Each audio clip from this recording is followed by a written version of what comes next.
¿Qué tal? ¿Cómo andan? Bienvenidos a un nuevo punto de encuentro por TC de Firmat para una amplia región del sur de la provincia. Mariano Carreras, un placer como siempre. ¿Cómo le va, Mauro del Mazo? Un gusto poner la lupa en el territorio, hablar con los protagonistas, poner en valor a quienes habitan en la región donde vivimos, conocer de ellos, de sus proyectos, de sus acciones, de sus sueños y poder dialogar, poder conversar, poder escucharnos, algo que a veces en este tiempo parece dificultoso, nosotros lo ponemos como prioridad en este programa. Y en este nuevo camino que emprendimos en el año 2026 ya hemos recorrido lugares como el fútbol, el deporte, la cultura, el vino, el camino del vino también y del arte al mismo tiempo, el mundo del empresariado. Y hoy, Mariano Carreras, ¿por dónde pasará nuestro invitado? Y hoy nos visita, le voy a preguntar, lo conozco hace ya mucho tiempo, pero siempre me queda la duda. De por sí, cuando escribo el apellido, generalmente lo escribo con 2 S y va con una S. Pero además me queda la duda si es Claudio Gicio o Claudio Cicio. ¿Cómo le dicen a usted? ¿Cómo le va? Bienvenido. ¿Cómo le va, Mariano? ¿Qué tal, Maurito? Tanto tiempo. Bien. Me dicen de todo, hasta guiso me han dicho, que es una comida muy rica, pero no es el caso. El apellido se escribe G-H-I-S-I-O. Y se dice, o por lo menos siempre me han dicho Guicio, desde mi familia. Pero yo, mirá, en Vigán hay con GH y se le dice Guía, por ejemplo, que es uno de los apellidos de ahí, y también hay GH y es Giseli. Y una vez una profe de lengua, allá por la secundaria, me dijo que en teoría tiene que ser Gicio, pero después está en el lugar, como se lo nombra, claro, ¿no? así lo habrán anotado cuando llegaron los tatarabuelos en el barco, así que soy Guicio. Hay gente que está viendo el programa y que sabe quién sos, que te conoce por las distintas actividades que has realizado, y otra gente que te está viendo y te ve por primera vez y no tiene referencias tuyas. ¿Cómo te presentás ante esas personas? ¿Cómo les contás quién sos? Bueno, lo que me gusta decir siempre que es lo que soy. Soy músico, luthier, un apasionado por lo que hago. Realmente arranqué en la música, pero hoy por hoy, más allá de seguir con mis proyectos musicales, mi fuente de vida es la lutería. Así que, bueno, eso es músico y luthier. Esas son las dos palabras que me definen íntegramente. Músico y luthier, nacido en Villa Mugueta. Nacido en Villa Mugueta, hice todos mis estudios ahí desde preescolar. Terminé el secundario, desde ahí me fui a vivir a Rosario y después me fui con toda mi familia, nos mudamos a Vigán, que ya de Vigán eran mis abuelos, o sea que yo toda la vida tuve contacto con Vigán, que es el pueblo donde estoy hoy por hoy y donde tengo mis hijos y mi familia. Así que, para que no se enojen los de Mugueta, siempre digo, tengo la mitad de mi vida en Mugueta y la otra mitad en Vigán. ¿Y en Rosario estudiaste? En Rosario estudié música cuando terminé los estudios secundarios. Hice cuatro años, sí, de carrera en el profesorado que estaba por Córdoba, entre San Martín y Sarmiento. Y no me recibí porque después, que ya se hablará en este momento, calculo, tuvimos un proyecto musical que se llamó Caburé, y con eso ya nos empezamos a ir cada vez más tiempo a Salta, a preparar canciones, después ya a grabar. Entonces ahí corté los estudios. Pero me di cuenta desde el inicio que el estudio que yo estaba haciendo en la carrera que estaba haciendo era como para dar clases en algún instituto, y es lo que nunca me gustó. Claro. Entonces, no es que agradezco no haber terminado, pero no me representó ningún peso haber dejado los estudios en esa instancia. Y me sirvió. Claro, no es que una deuda pendiente para en la materia. nada. Me dicen a veces, si no te gustaría, es más, di clases en las escuelas, reemplazos, pero llegué a un punto que no atendía más el teléfono y después ya no te llaman más cuando vas quedando bajo en el escalafón. Claro. No es algo que me gustaba. Así que, bueno, pero me sirvió muchísimo. Obviamente conocí profesores maravillosos, como el caso de Víctor Rodríguez en guitarra, y siempre lo tengo presente, esa etapa de mi vida. ¿Y la infancia cómo fue en Mugueta? Bellísima, en el campo. Yo nací y me crié en el campo, a 6 kilómetros del pueblo, campo. Sí.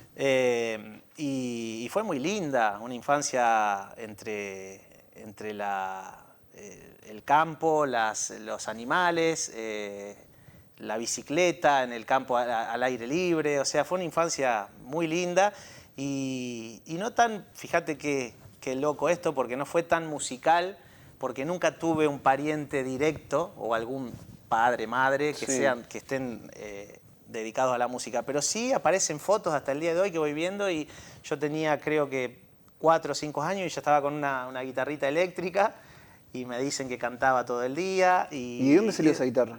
Y esa guitarra se ve que alguien en algún cumpleaños me la habría cumpleaños, regalado, claro. Qué lástima que no la tengo todavía. Está la foto nada más, una guitarra divina. Y ya después de un poco más grande, ¿no? Empecé a actuar en los actos. Se ve que ya lo traía, ¿no? Empecé a actuar. Recuerdo un acto de la escuela primaria actuando de la Mona Jiménez con un montón de compañeras bailando y yo con una peluca de rulos así grande.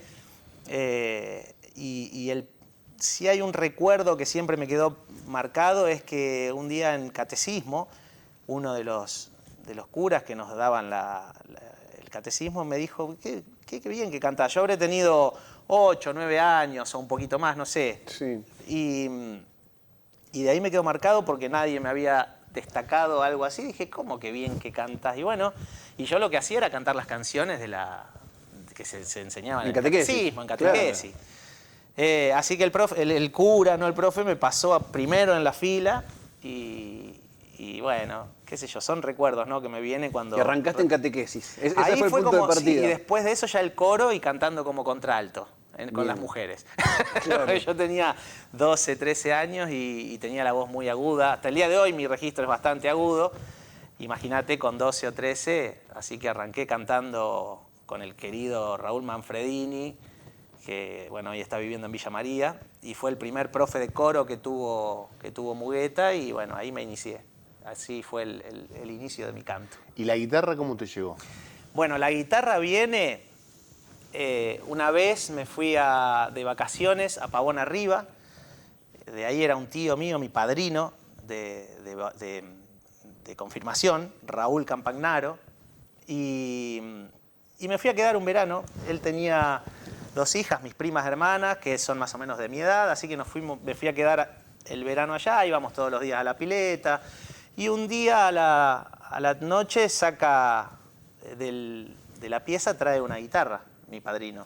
Y obviamente yo jamás lo había visto a él con una guitarra en la mano. Afinó un poquito y se puso a tocar y yo creo que tenía entre 11 y 12 en ese momento. Y se puso a tocar algunas cosas y yo quedé maravillado porque nunca había estado ante la presencia de una guitarra y de alguien que tocaba y que cantaba acá, de cerquita, ¿no? Y quedé tan impactado que al otro día, bueno, cantó un par de canciones, sacó un librito viejo que él tenía con acordes y notas y cosas y canciones.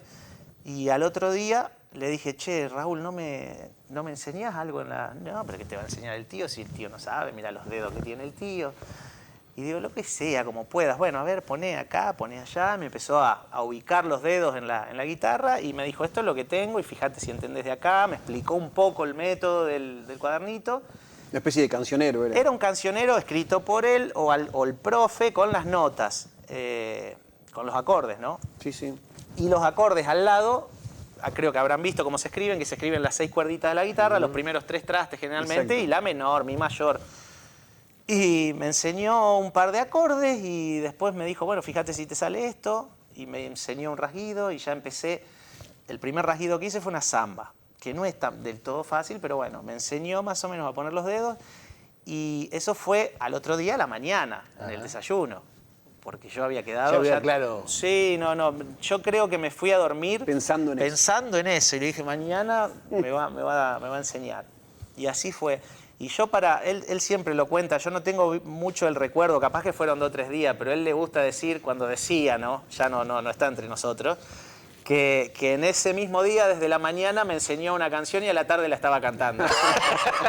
Se creó el mito. Capaz claro. y vos sabés que no, yo soy muy desmemoriado, pero puede haber sido, porque yo como esa enfermedad y pasión de ese momento no recuerdo otra en mi vida. Esa sensación de querer hacer algo, de lograrlo, de escuchar el primer acorde y que suene, claro, que más o menos uno se daba cuenta de que estaba bastante bien y después hacerlo y cantarlo. Ponele que fue al otro día, pero yo ya estaba cantando esta samba bajo el cielo de las carpas, mi fuelle quiere sonar. No era fácil para arrancar esa No samba. era fácil para nada, pero era lo que a él le salió pedagógicamente, estaba Claro. así dada la cosa. Me dijo, fíjate, es lo que... Y bueno, y empecé con esa, y después hice Perfidia, y después hice La chica de la boutique. Mirá, Son las variado el primeras. repertorio. Variado porque era lo que él en su adolescencia, él empezó ya de más grande, Claro. estaba de moda en ese momento, estaba en auge eso, el heno, me acuerdo Claro. de esas canciones. Así que ese repertorio de 5 o 6 canciones me lo aprendí todo. ¿Te viniste de Pavón arriba? con Me dio eso? la guitarra, me vine de Pavón mirá. arriba, yo estuve una semana y me dice, llévate la guitarra. Ahora yo, claro, no tenía obviamente una guitarra en casa. Y caí con él, me trajo al campo, con la guitarra, me dicen, en mi casa, ¿qué es esto? Y bueno, no, le enseñé algo y ya a saber cómo agarra al pibe y que esto y que el otro. Y bueno, y así fue. A los 3 o 4 días yo seguía con las mismas canciones, con el librito, se me desafinó y quedé... Claro. Hasta ¿Qué hacemos que ahora? vuelva mi padrino de Pavón arriba. ¿Qué hago? Porque nos veíamos cada 15 días, ¿viste? No es que todos los fines de Claro. semana nos visitábamos. Bueno, así que yo seguía tocando igual, pero hasta que él volvió y ahí le pegó más o menos una afinada, también de oído. Y así fue hasta que después de un tiempito averigüé y me dijeron en Mugueta, profe de guitarra no hay, es en Vigán. Y en Vigán ahí conozco a Fabián Bosikovich.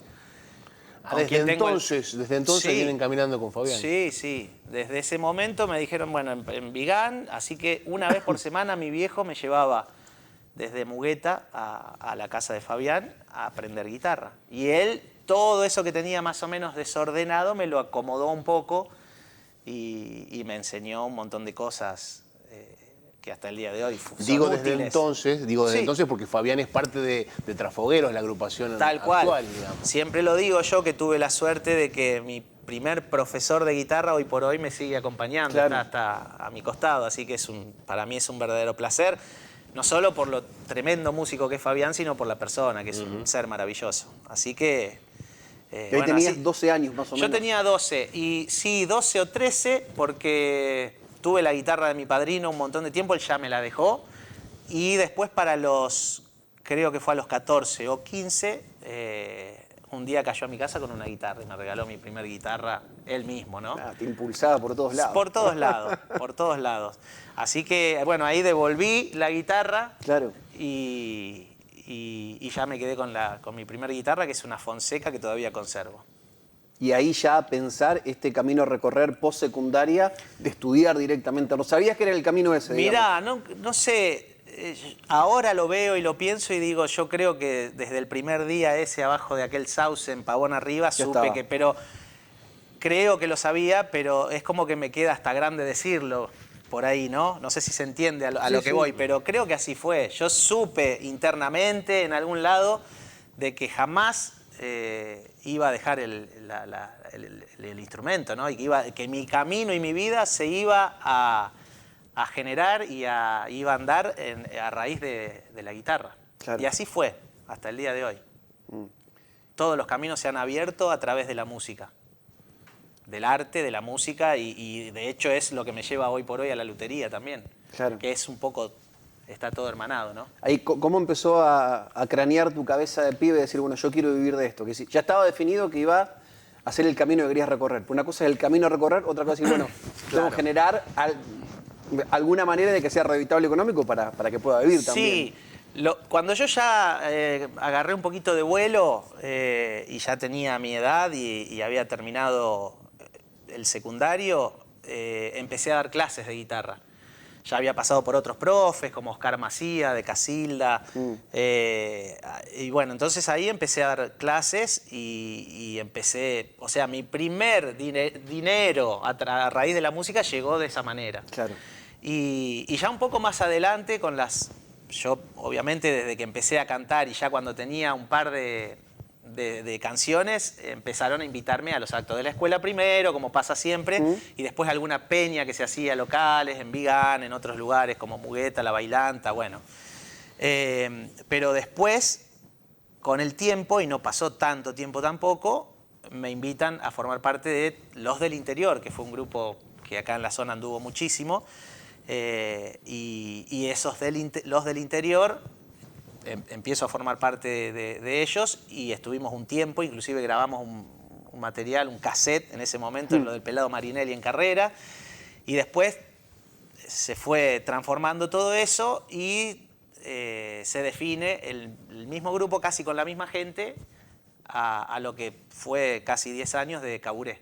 Una formación también, que en la zona anduvimos muchísimo. Y bueno, y ahí ya Caburé realmente fue un quiebre en mi vida, porque empezamos a tomar cada uno de nosotros, que éramos 4, en primer momento 5 y después 4, a tomarlo como con una responsabilidad absoluta, y sabíamos que no había otra cosa más importante, o había muy pocas cosas importantes que no sean la banda. Claro. Entonces empezamos con lo que te comentaba hace un rato, a viajar a Salta, porque conocimos a Yuyo Montes, un autor súper conocido de Salta, y empezamos a armar canciones inéditas de él, y viajes continuos. Nos quedábamos un mes, después ya nos quedábamos 2 meses, 3 meses viviendo en Salta, volvíamos un tiempito, volvíamos a ir.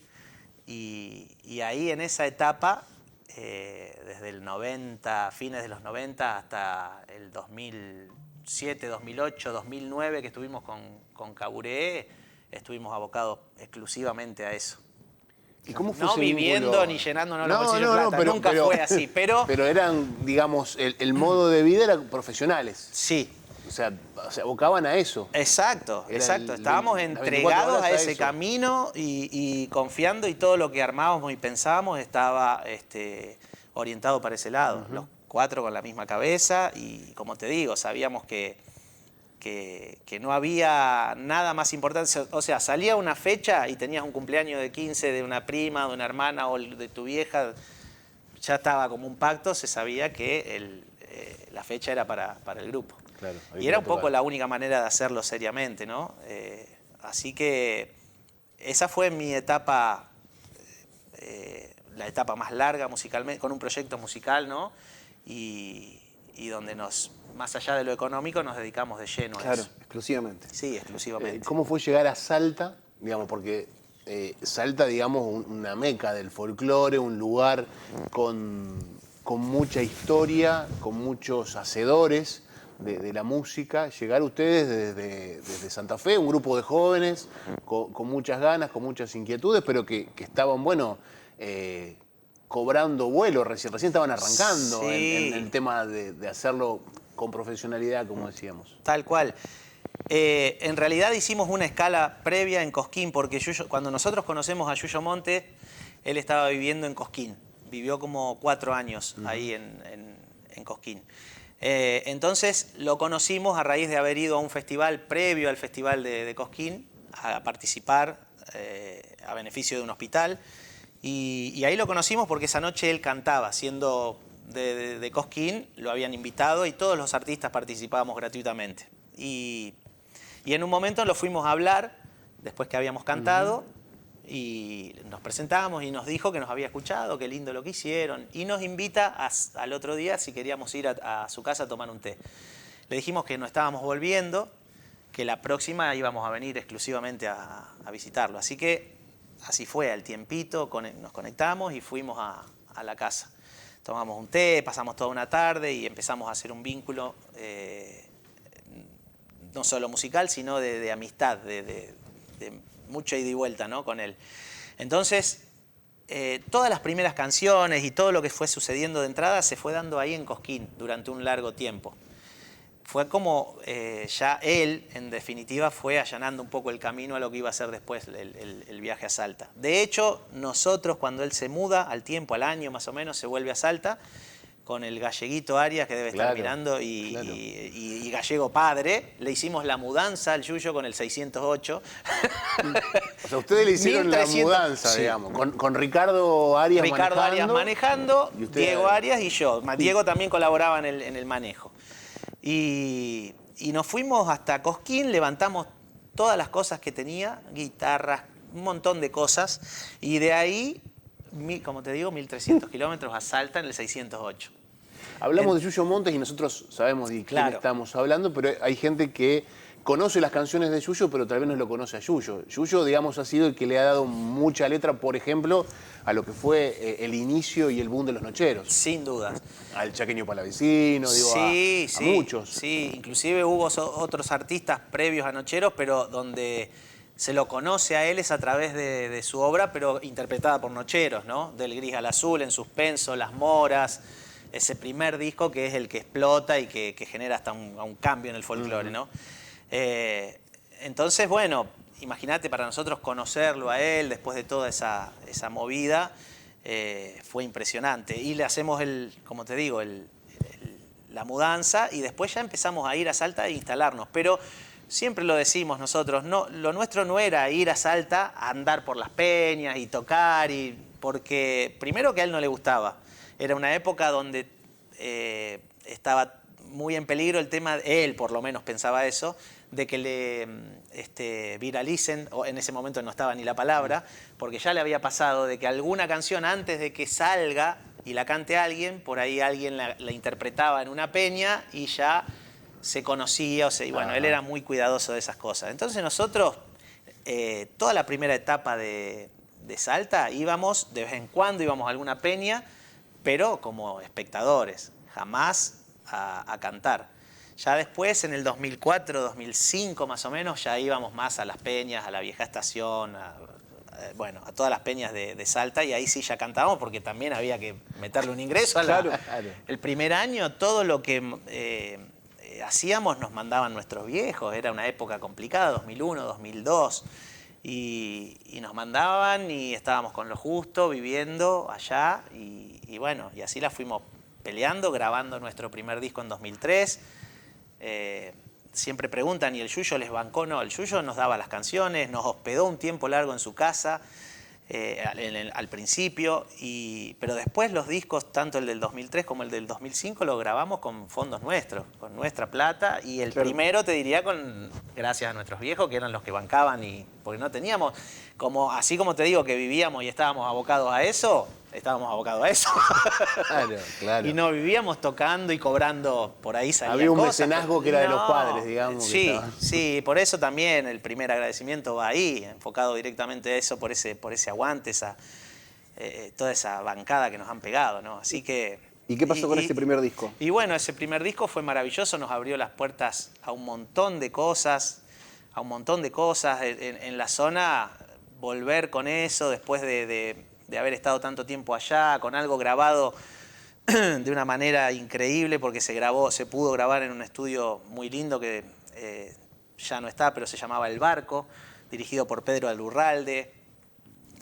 Fue maravilloso, fue un disco muy lindo, donde tuvimos participaciones como del Colo Vasconcelos de Aire, en su momento de Guaira. Nosotros con los Guairas compartimos muchísimo, porque grababan, hace poco lo vi a través de Romántica y de las guitarras, ¿no? Lo vi al Colo Vasconcelos, al grupo, en un festival, y recordábamos esas cosas, ¿no? El Colo grabó 2 canciones en nuestro disco y ellos estaban también arrancando en el mismo momento que nosotros estábamos dando los primeros pasos con Caburé. Y Pedro los tenía en el estudio, eran como sus pichones, ¿no? Los bancaba él, y de paso el Colo también grababa para muchos músicos de Salta, metía las guitarras, ¿no? Como músico sesionista. Así que fue un disco muy lindo, muy bien logrado, donde disfrutamos muchísimo, era como ir a jugar en primera, ¿viste? Entonces nos encontrábamos con un montón de cosas nuevas. El Bubu Ríos, que fue bajista de Nocheros mucho tiempo, grabó todo el bajo del disco, grabó las guitarras. Tony Izquierdo grabó parte de la percusión, batería.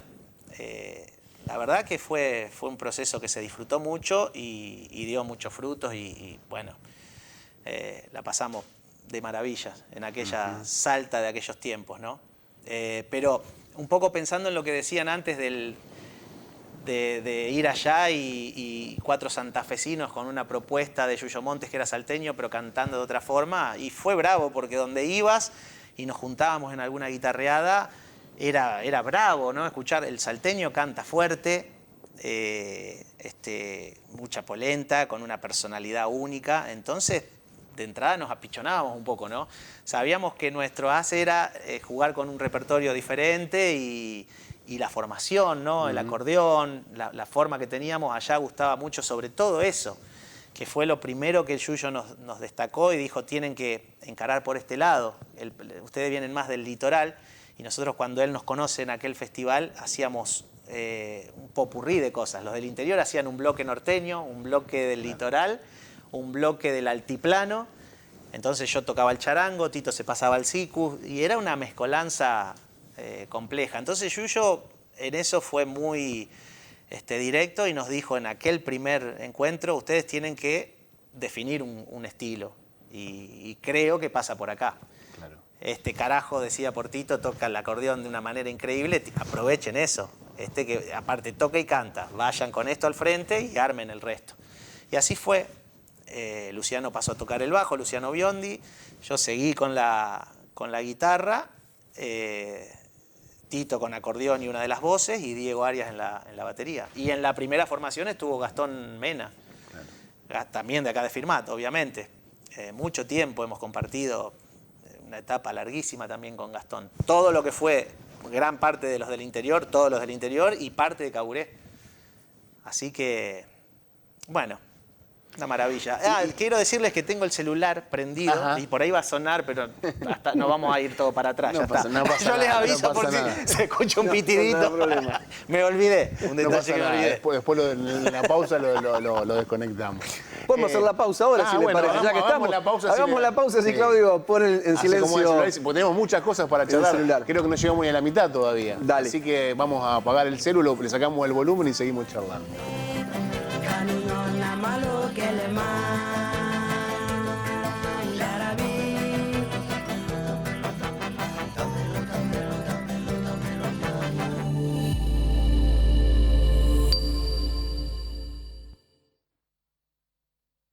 Mutual Anfac, soluciones pensadas para vos. Billetera virtual, préstamos personales, cambio de valores, salud, seguros, ahorro y muchos servicios y beneficios más. Con nueva casa central en Alcorta y filiales en Firmat, San Gregorio y Peirano, acompañando a más de 20.000 socios desde hace más de 16 años. Mutual Anfac, la diferencia es ser socio.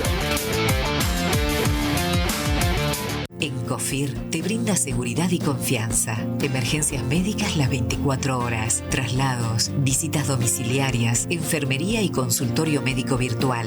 Con Encofir SIEM te ofrecemos cobertura nacional e internacional. Cuidamos a tus hijos a través de nuestro servicio de pediatría y también te brindamos el 50% de descuento en farmacias. Contamos con cobertura para establecimientos y áreas protegidas. Encofir, una empresa que sabe lo que hace.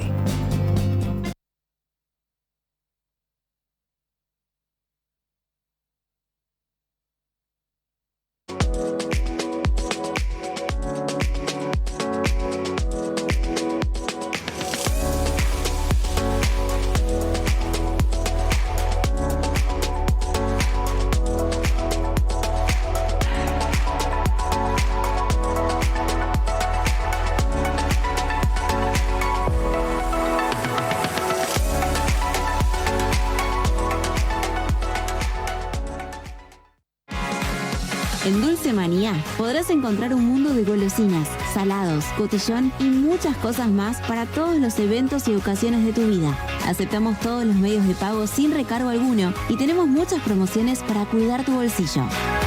Seguinos en nuestro Instagram @dulcemaniafirmat o ingresá a dulcemaniashop.com.ar para hacer tus pedidos sin moverte de tu casa. Encontranos de lunes a sábados de 9 a 20-30 horas en Córdoba 845 Firmat, Santa Fe. Dulce Manía, un mundo de golosinas y cotillón.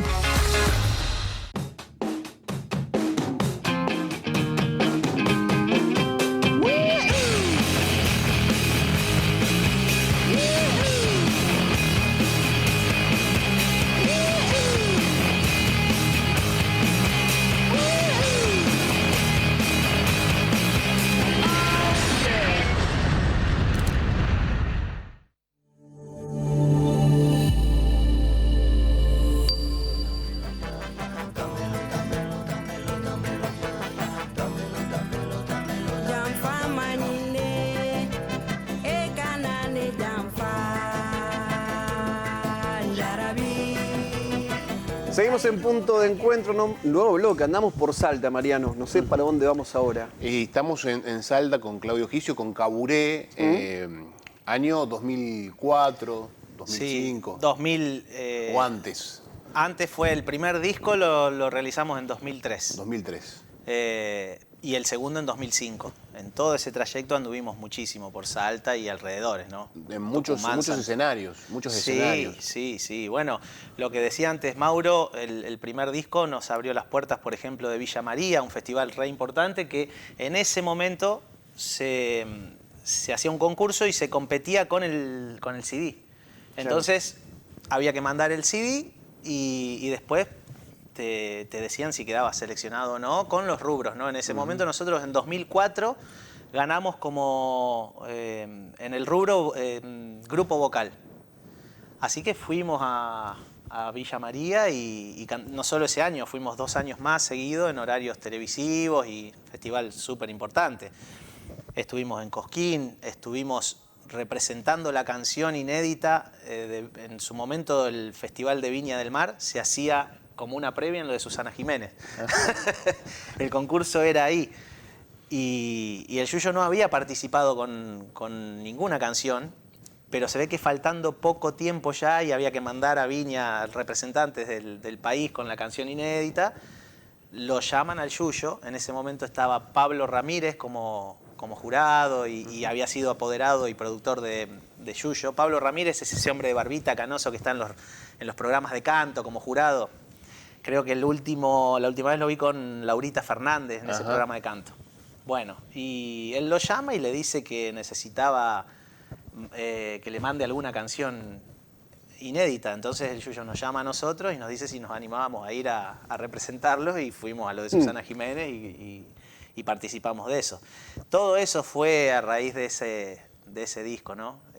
Haber estado con Ronnie Varga en el programa en Córdoba, en vivo, con Mario Pereira, se dieron cosas muy... Bueno, Jesús, todos los festivales del momento, todos, Varadero. Los lugares que ustedes seguramente anhelaban pisar, los escenarios, los espacios, los fueron transitando. Sí, todos, casi todos, no todos, obviamente, había muchos festivales en el país, pero después de haber andado en otros festivales, por todo lo que es Tucumán, muchísimos festivales, en Tucumán íbamos muy seguido. La verdad que lo de Caburé fue una etapa maravillosa y de mucho aprendizaje. De mucho aprendizaje, en primer lugar, porque lo teníamos a Yuyo Montes, que era, más allá del estilo que tenga cada artista, ¿no? de la forma de escribir, de su poesía, la tenía muy clara en algunas cuestiones artísticas. Entonces, nos nutrimos muchísimo de eso. La verdad que años maravillosos. Y termina ese ciclo, que fueron 10 años más o menos, decías. Sí, 10 años. Y ahí empieza otra búsqueda. ¿Cómo se da ese proceso? Sí, mirá, ya en la parte casi final de Caburé, año, no tan al final, ¿no? Pero creo que la primera vez, por ejemplo, que vino Agarrate Catalina a Vigán fue en 2006. Y también fue otro quiebre grande en mi vida haber conocido y escuchado por primera vez una murga en vivo, ¿no? Si bien nosotros en el segundo disco de Caburé habíamos hecho una especie de homenaje a la murga, porque... Amor Profundo. Exacto, hicimos una versión de Amor Profundo, un tema emblemático de Uruguay, y estando en Salta tuvimos la suerte de que estaba la Falta y Resto de gira. Entonces Raúl Castro, nos conectamos con él, fuimos a verlo, y Raúl Castro grabó unos versos escritos por Tito como recitado previo a la canción, a Amor Profundo. Bueno, ya ahí habíamos empezado a indagar un poquito por la murga y nos había empezado a picar ese bichito. Y después se da que un grupo de amigos va al Carnaval de Montevideo y ese año, en 2006, gana la Catalina. Y fue un boom, fue una locura porque era una murga que venía de Murga Joven y la primera vez que ganaba el concurso oficial. La cuestión que después de eso ellos hicieron una especie de contacto con la murga y después de eso viene la Catalina a tocar a Rosario. Y ahí se contactan con David Carlín, que en ese momento era el representante de la Catalina, Y le o sea, ¿por qué no le dijo de ir a un pueblo en algún momento a hacer algo en Vigán? Y con el embale que venían estos, me comunican a mí, yo me embalé también y empezamos a armar algo. Se hizo a beneficio de la escuela especial. La escuela especial de Vigán en ese entonces no tenía todavía el recinto terminado, el edificio estaba en construcción, faltaban algunas cosas. Y entonces a través de la escuela especial hicimos aquel primer gran recital de la murga en Vigán. Y fue una locura porque se llenó, hubo 600 personas en el teatro, gente que compró la entrada y no fue, la compró para colaborar porque decía que la murga no le gustaba, como pasa, no, a mí la murga no me gusta, con todo derecho, ¿no? Y así que fue también un antes y un después para el pueblo, porque hoy por hoy cuando vos nombrás a nivel murga y Uruguay a Vigán, alguien te dice Vigán, sí, o si no es por Balbi, es por Agarrate Catalina o por un montón de amistades, Rodrigo Intamuzú el Cartucho, que hemos tenido vínculos en algún momento. Pero, y a partir de esa visita empieza una historia también en Vigán. Porque esa primera visita, nosotros, el grupo que armó toda esta movida de traer a la Catalina, habremos sido unos 10, más o menos. Y entonces, estos 10, todos amantes de la música o del baile o de algo, entonces cuando vino la murga, obviamente comimos un tremendo asado al mediodía y se armó una guitarreada. Entonces canté yo, cantó otro, y en un momento, hablando con Tabaré, dice, pero ustedes son una murga. Claro. ¿Por qué no arman algo acá? Tabaré Cardoso, el director. Sí, Tabaré Cardoso, que es general. el director director escénico de la murga. Sí. Y ya nos quedamos pensando, ¿por qué no? Y bueno, no solo eso, sino que otras cosas fueron sucediendo que hicieron que ya al tiempo empecemos a tratar de armar una murga. Hay un hecho que vos me contaste alguna vez en relación a la llegada de la Catalina, que reforzó esto de armar la murga, que es un accidente que tiene uno de los que venía acompañando la murga, un personaje de Montevideo, que se tiene que quedar varios días en Vigán, y eso también refuerza el vínculo entre sí, ustedes. Eso fue maravilloso, más allá de la tragedia, sí, porque sí. al Pistola Marciscano, que fue, ¿no?, un emblema, un personaje único de la cultura de Uruguay, y en ese momento había venido con la Catalina. El Pistola ya había tenido como 3 o 4 infartos y había zafado. Por eso de ahí le hace Tabaré, ya le había hecho Tabaré, una canción al Pistola que lo describe tal cual, ¿no? Para el que no la conoce, que busquen al Pistola Marciscano, esa versión es una maravilla. Y ese viaje él viene a Vigán. Entonces vino con lo puesto, con lo que tenía, y una bolsita con un calzoncillo adentro. Así estaba. Cuando se despide la murga esa noche se comió bien, él tomó bien, comió pizza, y antes de que termine la noche se fue solito arriba del motorhome, y después nos comentan cuando se suben los chicos de la murga que les dijo que no se sentía muy bien. Ellos arrancan igual y a mitad de camino entre Vigán y Pergamino llama a Franco Frare, un amigo que estábamos en la murga, y le dice, Franco, al Pistola le está dando algo y no sabemos si llegamos, ¿a cuánto estamos de Vigán? Estamos en tal lugar. Y no, a Vigán no vuelva porque no vamos a poder hacer nada, que se vaya hasta Pergamino. Claro. Así que llegaron con lo justo a Pergamino, lo internan, otro infarto, obviamente. Y claro, alguien se tenía que quedar con él, así que se queda Tabaré Cardoso y se queda Samantha, que es el que toca los platos. Se quedan ahí en Pergamino. Y estuvieron como 4 o 5 días más o menos. Así que nosotros íbamos casi todos los días a visitarlo, a asistirlos un poco, y ellos se venían, Tabaré y Samantha se venían a Vigán, dormían en Vigán, y después al otro día los llevábamos de nuevo para que lo vayan a ver al Pistola. Pero el Pistola, para que te des una idea, el segundo día de internación llaman por teléfono al hospital, y era Presidencia de la Nación, en ese momento estaba Tabaré, sí, se le podía mandar un helicóptero, que lo querían trasladar. Y vos lo veías y no le dabas un centavo. Claro. Una persona única. Y le dijeron que no, que estaba estable, que no hacía falta, que era peor trasladarlo. Entonces se quedó, estuvo como una semana internado. Y ya salió amigo de las enfermeras, Y ahí nace la murga en Vigán. La murga, después de esto es como decía Mariano, reafirma un poco Claro. todo esto y las charlas con Tabaré y yo ya empezando a sacarle a Tabaré un poco de información de qué se trataba esto, de cómo eran los ritmos, las voces y bueno. Y después de eso ya al tiempito nos empezamos a alargar y fuimos armando la murga, que la armamos con amigos que jamás habían subido a un escenario ni cantado. Eran los amigos con los que nos juntábamos a pedalear, los amigos con los que de la vida, de la edad más o menos, y bueno, y así se dio, así se forma Ladrones de Sonrisas, ya por recién en 2000 consolidados. Primero hicimos otros intentos fallidos, pero la murga se consolida en 2009, el inicio de Ladrones. Y también rodaron bastante. Muchísimo, y se han logrado cosas que nosotros, eso sí que jamás nos hubiésemos imaginado. Por ejemplo, ser teloneros de Agarrate Catalina en el anfiteatro de Rosario.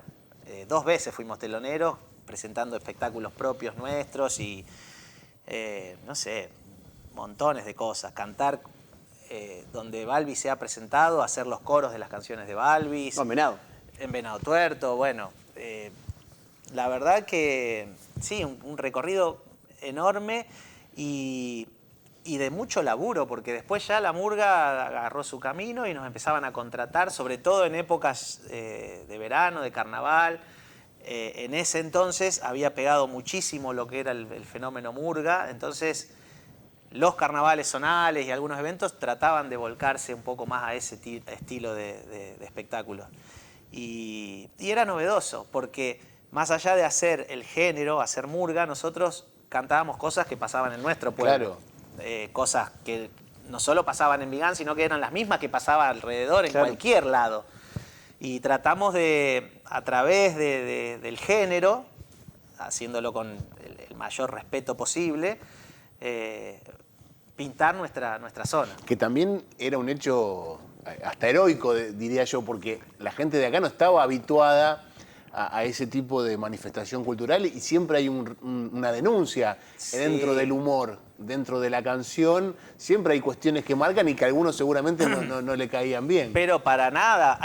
Siempre decíamos nosotros, yo después tuve la suerte de ir a Uruguay y salir en murga allá, y la gente en el teatro de verano está la ministra o está el intendente de no sé dónde o está el presidente de la nación y la murga lo está criticando y cantándole a propósito ahí. Obvio. Y sabe que viene ese palo y se la aguantan y hay una idiosincrasia y una forma de entender el género.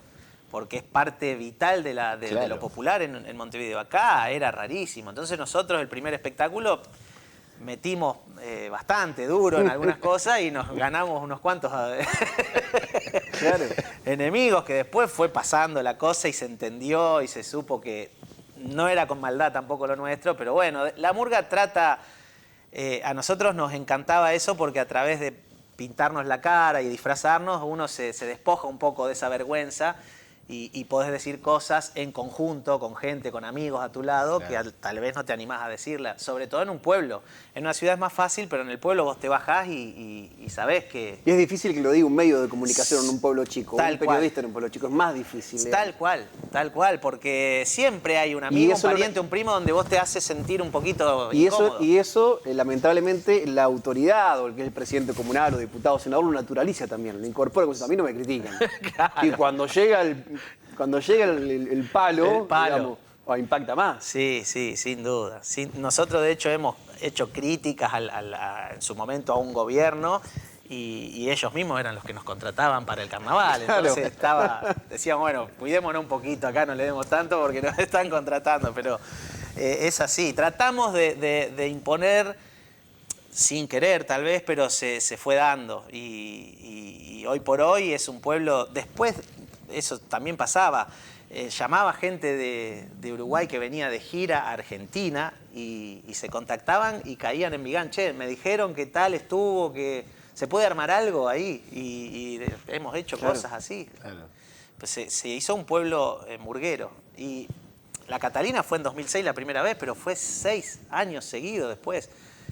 todos los años venían y presentaban el espectáculo en Vigán. Claro, era un punto, era ir a Buenos Aires, ir a Rosario y pasar. De hecho, esa primera gira, Mariano, del 2006, era la primera vez que una murga iba a un pueblo de Argentina. Y era la primera vez que venía la Catalina de gira a Argentina. Y fue a Buenos Aires, Rosario y Vigán. Claro. Esa primera vez. Así que fue maravilloso. Hasta el día de hoy tenemos... El otro día lo saludé a Yamandú a raíz de esto del Tiny Desk, que también fue una locura. Sí, con Milo J. Terrible. Tienen una relación maravillosa ellos y bueno, nos pusimos a hablar de un montón de cosas y ahí me daba cuenta de esto, de que él sigue emocionándose por estos logros, ¿no? Como el primer día ante otro fenómeno que ha pasado con la murga, ¿no? Así que... Estuvieron hace poco también en Rosario con la Delio Valdés, fue Estuvieron con la Delio Valdés, sí. Impresionante. Sí, bueno, allá yendo a Montevideo hay mucha gente que los critica, como todo, ¿no? Como cuando han salido en su momento los chalchaleros, seguramente, o cuando los nocheros, es un fenómeno que rompió todos los esquemas, porque hasta el momento que la Catalina no sale, la Falta por ahí era una de las únicas murgas que empezaba a venir a Argentina, pero lo de la Catalina se hizo mundial, han ido a Japón con un traductor en una pantalla gigante que traducía las letras, han hecho cosas maravillosas y siguen haciendo, sí. No paran, no se detienen. Y creo que es buenísimo que se conozca el género a través de ellos por todo el mundo, ¿no? Y a partir de este camino, de este vínculo, de este acercamiento, en un momento también te llega una convocatoria a vos para sumarte, esto que contabas un poco, fuiste mencionando a lo largo de la charla, de sumarte vos a una murga uruguaya, lo cual también era un hecho poco habitual, que llamen a un cantante, un cantor, una voz argentina para que integre una murga uruguaya, que bueno, hay muchos cuidados y muchos celos también en eso, ¿no? ¿Qué te parece, Mariano? Sí, y también llega esto a raíz de que la Catalina haya estado en Vigán, porque después de eso, después de años, en 2013, gana el carnaval uruguayo una murga que se llama Asaltantes con Patente. Y esa murga la trae al país David Carlín, que había sido el que había traído siempre la Catalina a Vigán y la traía por acá. Entonces, cuando gana la murga, David Carlín se conecta conmigo, con nosotros, con el grupo que siempre armábamos los eventos murgueros. Nosotros ya con murga, con el segundo espectáculo rodándolo, y nos propone de traer a Asaltantes con Patente, que era la murga ganadora del último carnaval. Y obviamente armamos, organizamos, nosotros fuimos los teloneros, arrancamos ese espectáculo nosotros y cerró la murga. Y en ese mismo espectáculo, cuando nosotros terminamos, ellos estaban terminando de cambiar como para subir, yo voy al baño y me lo cruzo a Ronald Arismendi, que ya no está entre nosotros, pero fue uno de los mejores redoblantes que tuvo el carnaval uruguayo. Y me dice, che, Botija, ¿vos nunca pensaste salir en murga allá? ¿Cruzar el charco? Y le digo, no, Ronald, la verdad que no, jamás. Y dice, no, porque, claro, yo para el que no conoce también, en la murga dirigía, me tuve que hacer cargo de ese rol porque no había habido un director que después se tuvo que ir, entonces yo pasé de cantar, pasé a dirigir. Pero a veces, en el espectáculo, el director también canta. Claro. Entonces yo iba en algunas partes y cantaba. Y me dice, te escuché cantar y vas para arriba, ya faltan sobre Primo y que esto y que lo otro. Y quedó en eso, se fueron, nos despedimos. Y al mes me estaba llamando David Carlín y me dice, Claudio, viste que me dijeron que Ronald te dijo, así, asá. Bueno, ellos te escucharon y les gustó cómo cantás y van a venir a hacer una gira por Argentina. Y no pueden venir todos los de la murga. Entonces te invitan si vos te querés formar parte de esa gira. Y imagínate que para mí fue... como si claro, la selección. Te llama Scaloni hoy y te dice, Mauro, a la cancha. Estás convocado, vamos nomás. Y bueno, y le digo, sí, ya te digo que sí. No, bueno, pero consultalo, fíjate, porque es una gira, tendrías que aprenderte el espectáculo y después van a hacer 5 toques, terminamos en la trastienda de Buenos Aires. Y bueno, así fue. Me aprendí el espectáculo completo, saqué mi parte viendo el video de YouTube, porque nadie me pasó la parte, o sea, yo fui orejeando mi parte, me aprendí la puesta en escena, la coreografía, y Y así fue, me fui porque esa fue otra cuestión. Le digo, yo, el primer toque es acá en Argentina, pero quiero tener un ensayo previo, no ir directamente a la actuación y largar. Entonces David me consiguió pasaje, me fui en buquebús para Montevideo 2 días antes del show, acá en Argentina. Ensayé con ellos y al otro día nos vinimos. Ya vine más tranquilo, ¿no? Claro. Ese fue el comienzo de una gira, esas fueron 5 actuaciones, después fueron 3 actuaciones, también terminamos en la trastienda al poquito tiempo, y después se da una gira de un mes completo que recorrimos prácticamente el país entero. Y llegamos hasta Ushuaia. Claro, era la murga, en ese momento se hacía a nivel país un festival, el Festival Nacional de Teatro, y tenía sedes y cosas en todas las provincias del país. Entonces la murga había sido elegida como representación de Uruguay. Y estábamos en lugares, en los mejores teatros del país, con salas llenas, fue divino. Eso fue todo 2013 y 2014, que yo seguía haciendo giras por Argentina con ellos. Esa murga gana en 2013 como Asaltantes. El año siguiente hay una pelea entre los dueños y ya no se llama más Asaltante con Patente, se llama Don Timoteo. Don Timoteo era una murga, un título nuevo, entonces tienen que volver a dar, más allá de haber ganado, dar prueba de admisión para poder participar del carnaval, claro, habiendo sido el mismo plantel el ganador del año anterior. Vuelven a ganar en 2014 como Don Timoteo, entonces siguen las giras. Esa fue la última gira que yo hago con ellos por Argentina, que llegamos hasta Ushuaia. Y ese mismo año, en 2014, ya terminando las últimas actuaciones, me dicen si no quería formar parte para el carnaval siguiente de la murga. Y así fue, ya otro paso y otro salto impensado para mí. Crucé el charco ya para ir como cantante en una murga uruguaya, que era el primer caso que se daba. Habrá habido a lo mejor algún otro, pero un argentino que vaya exclusivamente a cantar en una murga era novedoso. Murga del Chino Recoba, era. Claro, la murga Asaltantes con Patentes de 2013 la saca el Chino Recoba. Porque tienen dueño en la murga, claro, eso es importante mencionar. Los títulos son títulos de más de 100 años. Curtidores de hongo, Asaltantes con Patente. Pero esos títulos van quedando. Algún nieto, bisnieto, tataranieto después lo termina vendiendo a alguien. Ese título lo compra Mariano Carrera y lo tiene un tiempo. Y entonces yo armo una murga con ustedes y otros 10 más y decimos, bueno, pero o nos llamamos de una manera original y nos ponemos un nombre, o sea, como Garrote Catalina, una murga cooperativa, o ya salís detrás de un título que tiene su gente, tiene su hinchada, ¿entendés? Ya tiene una historia. Entonces, bueno, Asaltante con Patente y Don Timoteo eran títulos pesados, de mucha trayectoria y mucho peso. El Chino Recoba era uno de los dueños de esa movida, ¿no? De sacar. Y bueno, así que yo, el primer año, en 2015, salió como cooperativa la murga. El Chino y el Rafa, que eran los que estaban como dueños, se bajan porque habían ganado 2013, 2014, 2015, dice vamos a descansar. Pero la murga sale igual por su cuenta como cooperativa.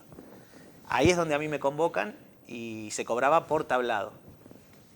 Y al otro año, en 2016, la vuelve a agarrar el Chino Recoba y me vuelve a llamar él como para que forme parte de nuevo del carnaval.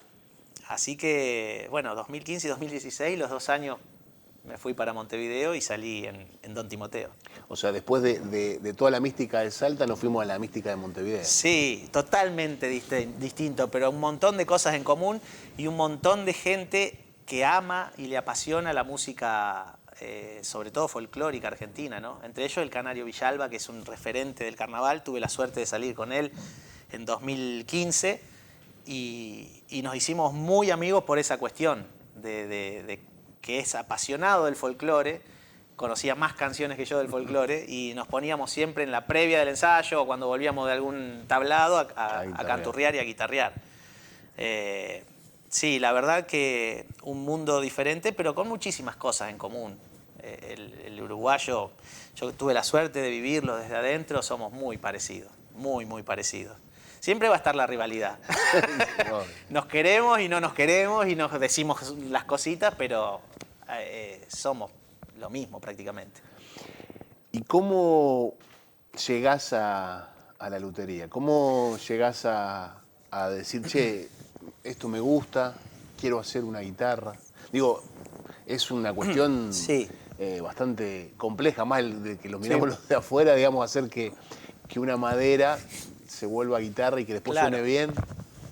Hacer el Francisco Estrada Gómez, que fue el que me enseñó o me marcó más que enseñarme, decía siempre, hacer el mueble, querido, no es tan complicado. El tema es que suene.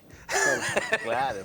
Hacer el mueble él le llamaba armar la guitarra, ¿no? Armarla la arma cualquiera, un carpintero.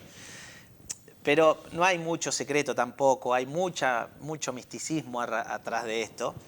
Pero creo, en definitiva, que es como todo. Cada uno, mejor o peor, tiene su pincelada. Como el que pinta, como el que canta. Y uno cuando está haciendo un instrumento le está imprimiendo algo que es de uno.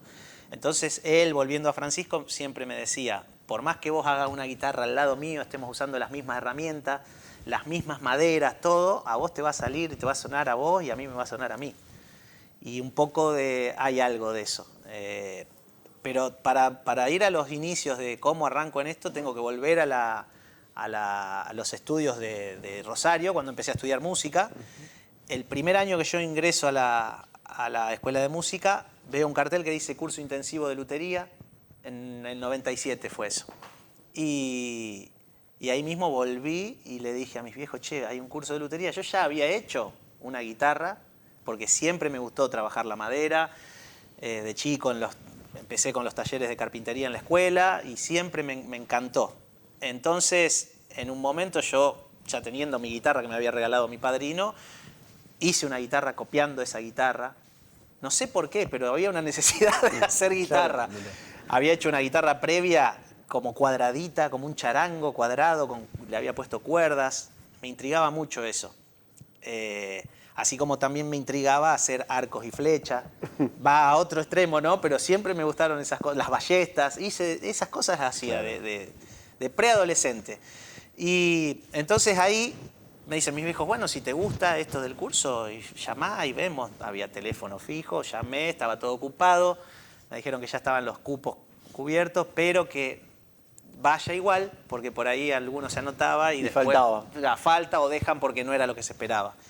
Y así fue una semana completa. Yo iba, estaban los 10 alumnos con los profes, empezaron a trabajar las maderas y yo mirando, y no faltaba nadie, hasta que la segunda semana una chica falta, y yo me sumo a esa guitarra que había empezado ella.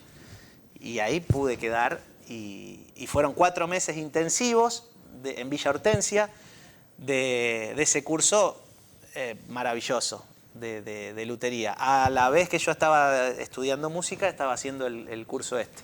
Duró 4 meses, hice mi primer guitarra bien hecha, con conceptos muy claros. Sonaba bien. Sonaba bien, todavía la tengo también. Pero después de eso no me dediqué desde ahí de lleno a la lutería. Siempre arreglaba, ya entendía desde otro lugar la lutería, entonces arreglaba mis guitarras, algún amigo me daba maña de hacer algo, un huesito, a reparar algo. Pero ese fue un poco el inicio. Después ya, de grande, inclusive ya dejando el grupo Caburé, me pongo a trabajar, a hacer cosas de carpintería. Y pasaron 2 o 3 años, me empecé a aburrir de la carpintería y sobre todo tener que armar muebles bajo mesadas, alacenas, con melamina, que era cortar cuadrado y atornillar. Entonces hice algunos muebles con algunos detalles, con incrustaciones, pero de a poquito me empezó otra vez a picar el bicho este de la lutería. Entonces hice un ukelele y después del ukelele vino un amigo y me dice, ¿y no te animás a hacer una guitarra? Haceme una guitarra, amiga, haceme una guitarra. Y bueno, y volví a sacar los planos viejos, hice una guitarra, se la quedó él y después esa hice otra y ahí nomás que hice la tercera viene Balvis un día a tocar a Vigán y se encuentra con esto, dice, ¿estás haciendo guitarra? Haceme una. Y le hice una guitarra a Balvis, entonces, que todavía la tiene, ya le hice 2 guitarras a Lale. Y así se fue dando y con el tiempo me di cuenta que era una pasión tanto o más grande que la música, que es casi todo lo mismo, ¿no? Y en esto de hacer guitarras, bueno, le fue llegando también tu trabajo a distintos artistas. Bueno, hablabas de Ale Balbi, aparecieron también más allá de amigos, artistas consagrados que Sí. valoraban y que dicen, che, esto suena bien. Hay muchísimos músicos que no los conoce el popular de la gente, pero, qué sé yo, Nicolás Ruiz, por ejemplo, yo le hice una guitarra hace bastante, y él es uno de los guitarristas de Enrique Espinosa, que es un cantor tremendo, y así como él, un montón de gente. Pero bueno, es como que el broche de oro se da a través de estos artistas que son un poco más populares. Alejandro Balbi, llega hace poco Nahuel Penisi, tuve la suerte de hacerle una guitarra, de que venga a casa a buscarla. Y es un poco el premio a tanta pasión, ¿no? Volcada en eso, porque la verdad que yo, como le digo a cualquier músico que viene y me encarga una guitarra, es lo mejor que hoy puedo hacer, está volcado acá. No es que porque la guitarra sea para tal o cual va a estar hecha con... Tiene otro peso. Yo le decía la vez pasada, jodiéndolo a Nahuel, porque digo, vos, en tu caso iba a ser todo oído. Yo un poco trato de impactar con lo visual en un instrumento, porque me gusta también laburar mucho lo que es el detalle, la marquetería, las rosetas, los filetes. Pero en definitiva es eso, el cariño y el compromiso de cada guitarra es el mismo para todo el mundo. ¿Y qué tienen tus guitarras? Mira, yo creo que tienen mucho de lo que me enseñó Francisco Estrada Gómez, que es sobre todo él le decía que eran guitarras estruendosas. Son guitarras con mucha potencia y a la vez, como te decía recién, trato de combinar eso con lo estético. Me gusta, soy bastante enfermo de esas cuestiones y me gusta estar a la par en lo estético del tremendo sonido que por suerte me cedió este gran maestro que fue Francisco Estrada Gómez. El programa se llama Punto de Encuentro, estamos llegando al final y siempre lo que nos gusta preguntar es ¿cuál fue el encuentro más importante o cuáles fueron, 1, 2, 3, los encuentros más importantes de tu camino hasta acá, de tu vida hasta acá? Mirá, creo que el primero ya te lo dije antes, fue mi padrino Raúl Campagnaro en aquel momento cuando me mostró su primera guitarra, y hoy esa guitarra la tengo en mi casa para restaurar, porque después fue pasando el tiempo y se fue deteriorando, ¿no? Pero creo que ese fue el primero y el momento que yo destacaría, porque fue el que realmente me cambió la vida. Y siempre fui una persona bastante tímida, como te dije antes, criado en el campo, el campesino es más... es distinto. Más retraído. Y sí, veías gente y te escondía cuando venían al campo, esas cosas siempre, ¿viste? Entonces creo que la guitarra fue un poco el escape y la salida a esas cuestiones y en un momento hasta me pasé de vuelta, fui para el otro lado. Pero ese fue un punto un quiebre muy grande. Otro es mi abuelo Chocho, que fue el que me enseñó a usar las herramientas cuando yo venía a Vigán, el que me ponía un oído, ¿no? Te podría decir miles de momentos, pero mis padres siempre apoyando desde el primer momento y viste que siempre se acostumbra o está en el oído de todo el mundo que te digan ¿qué vas a estudiar? Música. Bueno, pero aparte que vas a hacer otra carrera, ¿no? Y eso jamás estuvo en mí, jamás. Me dijeron, ¿querés hacer esto? Bueno, hacelo siempre tratando de inculcarme esta cuestión de perseverar, de ser constante con lo que haga, ¿no? Y bueno, después otra de las cosas maravillosas es cuando conozco a mi familia, lo que hoy por hoy tengo en mi entorno, ¿no? Mi compañera, mis hijos, el momento del nacimiento de mis hijos fue maravilloso. Esos creo que son los momentos más importantes y los otros van a venir. Seguramente. Es otro muy lindo. La verdad que agradecido por la primera vez que estoy que me tirotean de a dos. Claudio, un placer. Un gustazo. Por Gracias. favor, Gracias. un placer. Gracias a Gracias ustedes. por la charla, gracias por la visita. Gracias a ustedes. Encantadísimo. Gracias. Claudio Gicio nos visitó en Punto de Encuentro, en los estudios de TDC de Firmat. Estamos cerrando esta edición. Espero que ustedes también lo hayan disfrutado tanto como nosotros. Nos reencontramos en cualquier momento.